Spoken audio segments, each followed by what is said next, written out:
Les 20 pages de ce soi-disant rapport sur l'égalité entre les femmes et les hommes, en fait, sont vides. Pourtant, le sujet est essentiel.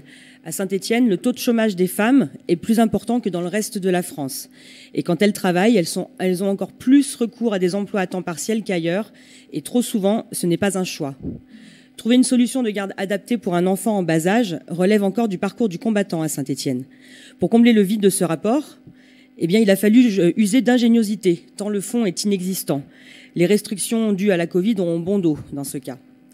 Une page entière, par exemple, pour un lexique copié-collé depuis le ministère de la Défense. Visiblement, pour votre majorité municipale, il faut attendre un rapport annuel pour se pencher enfin sur les définitions du harcèlement sexuel, du sexisme, des stéréotypes liés au sexe, des discriminations ou encore de l'outrage sexiste. Pour la définition du cyberharcèlement, trop répandu à l'heure actuelle, il faudra encore attendre. Pourtant, nous l'avons toutes et tous entendu. Une fois que c'est sur les réseaux, c'est plus du chantage, c'est une exécution. Et ce n'est pas moi qui l'ai dit. Pour combler le vide, les réunions de concertation, les installations d'Explora ou encore les initiatives mises en place par des structures d'éducation populaire ne suffisent pas. Sous le vernis de la communication tout en couleurs et illustrée de photos prises dans une banque d'images, ce qui saute aux yeux, ce sont les lacunes de votre politique et votre vision étriquée des questions d'égalité entre les femmes et les hommes. Ce rapport est purement indigne des enjeux d'une ville de 170 000 habitants. Nous devons relever le défi pour plus d'égalité entre les humains, qu'importe leur genre.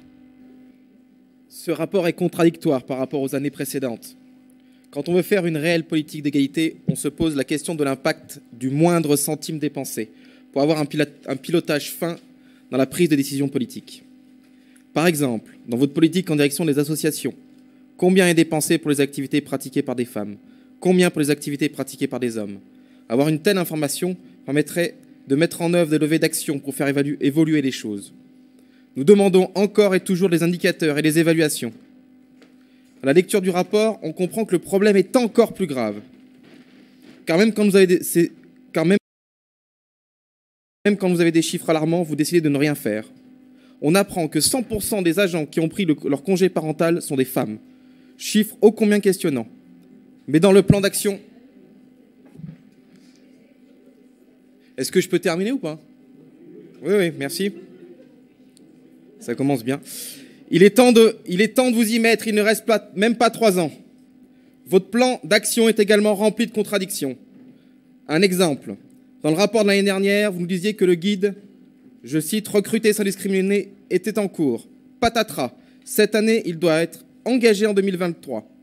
Doit-on en conclure que vous ne savez même pas où vous en êtes ou que les rapports sont insincères, voire mensongers? L'année dernière, nous vous avons demandé des indicateurs et des évaluations afin de comprendre où vous allez. Cette année, nous tombons encore plus bas, car les rapports se contredisent. Monsieur Perdriau, vous ne naviguez même plus à vue, vous laissez le bateau à la dérive. Au vent des globes, vous ne seriez même pas sorti du port.